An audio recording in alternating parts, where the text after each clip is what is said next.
Live from our 7 Tasmania studios, your nightly news with Kim Miller begins now. Good evening and thanks for joining us. First tonight, ambulance call centre staff are raising the alarm over critical staff shortages in Tasmania and a lack of pay for taking on more hours. It's prompted them to take industrial action, urging the government to intervene before the situation worsens. Ambulance call centre workers like Rebecca Gibson are the first to answer in a health emergency. But for months, they've been facing a staff shortage crisis, pushing them to breaking point. People are worn out and it's just getting worse.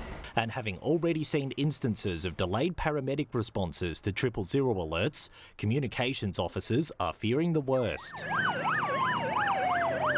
Foremost is the members of the community and being able to get them help. We don't want something adverse to happen to be able to highlight this anymore. Today, she's among several Health and Communications Services Union members taking industrial action by refusing last-minute roster changes.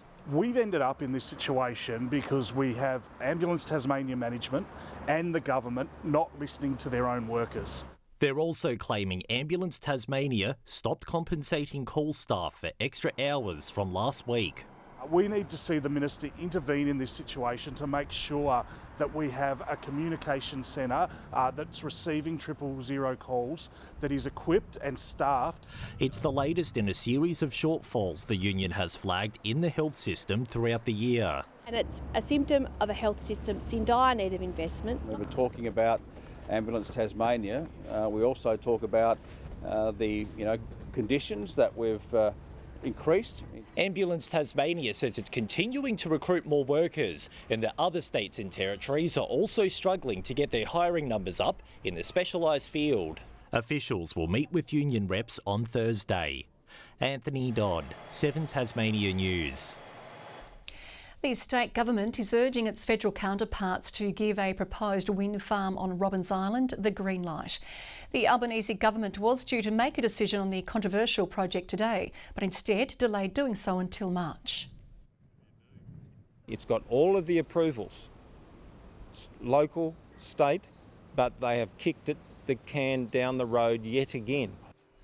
But the Greens are continuing to oppose it, concerned it will damage the environment. It's an important habitat for disease-free Tasmanian devils. It's a really important migratory bird feeding ground. Federal Environment Minister Tanya Plibersek is still waiting for a decision brief from her department. The Premier is defending spending taxpayers' money on advertisements to defend his government's handling of the Spirit upgrades, claiming it was necessary to bust mistruths, although critics claim it was an attempt to counter embarrassing coverage of the saga. Still little more than bare dirt today. This is the site of the new Spirit of Tasmania terminal, which was initially due for completion in 2021. The fact the first boat, itself also years late, is being stored in Scotland is a source of embarrassing headlines here and internationally. It's lying on the Forth at Leith Docks and it could be there for years. Now taxpayers are also footing the bill for these 2-page advertisements in all 3 Tasmanian weekend newspapers. According to critics, an attempt to put a positive spin on the saga, the government says it's simply keeping people informed. Ensuring that Tasmanians do have the full story and not mistruths, as has been displayed by the Labor opposition. The Labor Party's intent on having the boats brought here, launching a petition which it plans on tabling in Parliament. Comes home where it's safe, where it's not leased, where we're not getting a second-hand product. If the vessels were to be brought here to Tasmania to be stored, they couldn't be berthed in the Mersey. The question the petition doesn't answer is where they would be kept. They would be able to be berthed here in Hobart at no cost. I mean, that's what Tasport should be able to do, work collaboratively with TT Line. It's a problem which may well need solving, with very few leads for a potential lessee. Should we not be able to lease the boats out, of course we'll bring them home. Nick Kelly, 7 Tasmania News. The Greens are accusing the state government of colluding with logging interest as debate over the future of the forestry industry in Tasmania intensifies. The party claims, despite more than $120 million being spent in exit payments for the sector by the former Labor Greens government over a decade ago, the Liberals want to expand it. Now Erica Betts is working with the industry to go back into some of those forests, and that's the scam, that's the rort, and it needs to end.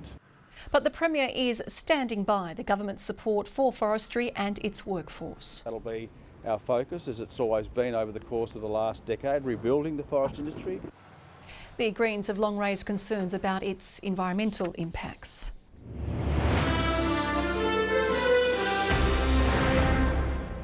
Payphones have been given a high-tech update ahead of the bushfire season. Telstra has upgraded 13 sites across the state, including in Denali, Port Arthur, St Helens and Strawn.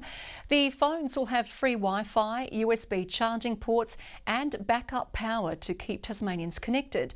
2 high-power generators have also been deployed in Launceston and the Derwent Valley. It's all aimed at combating power outages in high-risk areas. A first-of-its-kind augmented reality lab is being put through its final testing before launching at Launceston's TasTAFE. Once operational, the virtual training hub will give students a chance to test knowledge and skills before even stepping foot on a physical work site. It really enhances their learning experience. It won't replace the traditional way of doing training, but what it will do is it will provide some opportunities for them to do it in a risk-free environment. The $250,000 facility is expected to be completed by February. Well, firebugs are the target of a new Cross Authority working group aiming to curb a spate of deliberately lit blazes across the north. Those behind the crackdown say they're joining forces to avoid any further disasters and stop illegal activity before it ignites. An alarming statistic putting Launceston in the firing line. Of 160 plus blazes last bushfire season, half were deemed deliberately lit. That means that every single time we have to send crews out to deal with those deliberate fires takes our attention away from something else. In March, multiple blazes were sparked by arsonists. At the same time, fire crews were desperately trying to contain them. This year, authorities are getting on the front foot, launching a joint task force. We can ensure that our response to fire situations evolves so that we can give the community the confidence that they deserve to ensure that we're appropriately responding. Streamlining intelligence to stamp out illegal activity. It is really disappointing that this is something that we have to deal with, particularly with the social and economical issues that we're already having to work through. Also targeting other forms of suspicious and antisocial behaviour. Illegal dumping of materials and illegal burning that people undertake that can pose risk to community. Hosing down threats before they take hold. Victoria Risto, 7 Tasmania News. Well, Pennycott Tours has launched a 9th cruise with a brand new boat. The 90-minute trip departs from Port Arthur and head towards Cape Rao, giving visitors a taste of Tasmania's rugged coastal beauty. After a slightly anticlimactic ritual, the launch of Pennycott's newest cruise was well underway. To be able to experience what we do out there with the scenery and the animals is something very special. At 90 minutes, it's the shortest tour run by the award-winning tourism company, departing from the Port Arthur historic site towards Crescent Bay and Cape Rao. There's plenty of opportunities to spot some of the local wildlife. You can put 50 people inside or around the perimeter, so in a nice day or sightseeing or animals, people are really almost touching it and feeling the experience. With a new tour comes a new boat. This custom-made $2.2 million catamaran, helping to give tourists a glimpse at Tasmania's spectacular coastline. It's a very fine boat. It's very boutique and niche how it's built. The way it can go through the weather is just amazing. Built with disability access in mind, with wheelchair space on board. And it's a very important thing to become more aware and more able to do that. We've always said where there's a will, there's a way. Tasmania's tourism industry injects $3.5 billion into the state each year. The new service expected to be a major drawcard for the World Heritage listed site. They will come to the Tasman Peninsula because they're attracted by a Pennicott experience. Our split up is around about 20% Tasmanians, 20% international, 60% interstate. With pricing starting from $120 for adults. This is an experience that will drive demand into the regions. Some 20,000 visitors is expected on this beautiful tour. Cruises are expected to begin on December 21st. Lily Thompson, 7 Tasmania News. A volunteer who collects rainfall data for the Bureau of Meteorology has been honoured at Government House. Richie Nichols and his family awarded the BOM's 100-Year Excellence Award for their dedication to collecting and recording rainfall information around Richmond. And it's very important that we have a generational legacy that passes down through the generations, and we're very keen on that in terms of tree planting and looking after the environment, looking after the farm. While the Bureau has automated stations, it largely relies on volunteers to document catchments from gauges. I think it's over 4,600 volunteers who help us take rainfall records across the country and help infill that information. Richie says he can't see his family giving the job up anytime soon. A free fitness program is hoping to help Tasmanians prepare to run the bridge. The 12-week strength training guide is aimed at boosting endurance ahead of the popular event. Entries are already double last year. We've got the 10-kilometre run that starts over at Ninja Stadium and finishes at Salamanca Place. We've got our 5K run, our 5K walk, which starts on the beautiful Tasman Bridge. Run the Bridge is on March 2. The Jack Jumpers have swapped out basketball courts for greens, aiming for a hole-in-one at an annual golf day as they continue their season resurgence.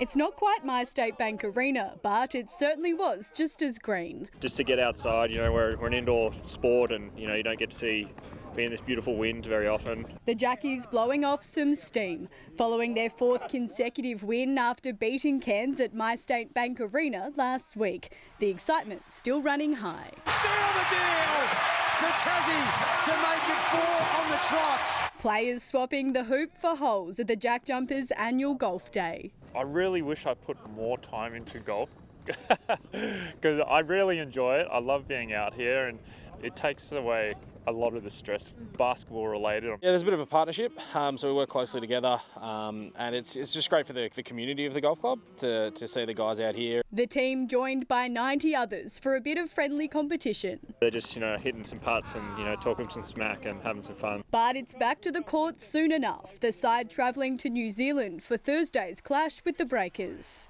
Big travel for us, and we've locked into them today. We'll go again tomorrow before travelling over there, so it'll be a good test for us on the road. Ruby Cairns, 7 Tasmania News.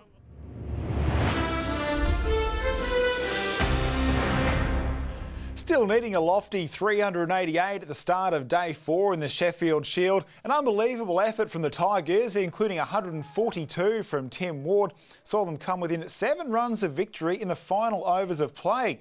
But 3 wickets would fall in rapid succession, leaving them to need a 4 off the final ball or face yet another draw. But bizarrely, they went with a third option. Well, Lawrence Neil-Smith has gone back.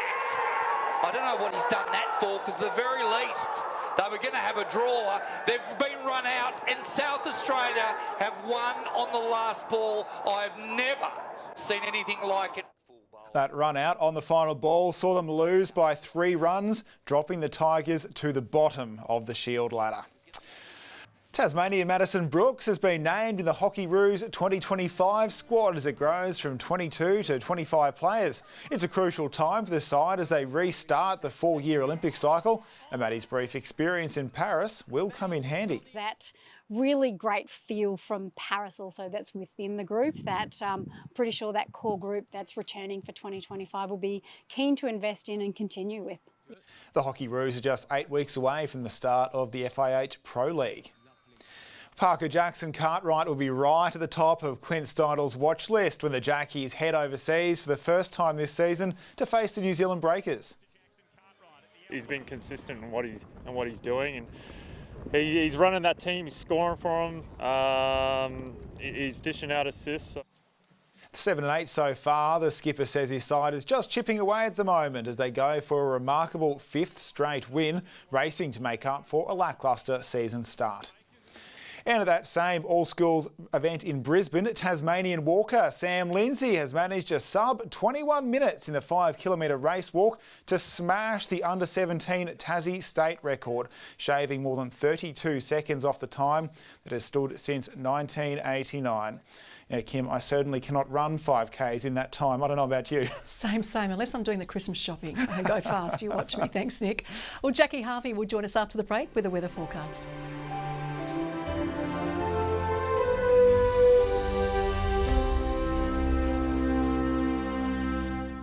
Good evening. 21 was the top in Hobart. Today, Launceston reached 20 degrees and a high of 18 across Devonport and Burnie.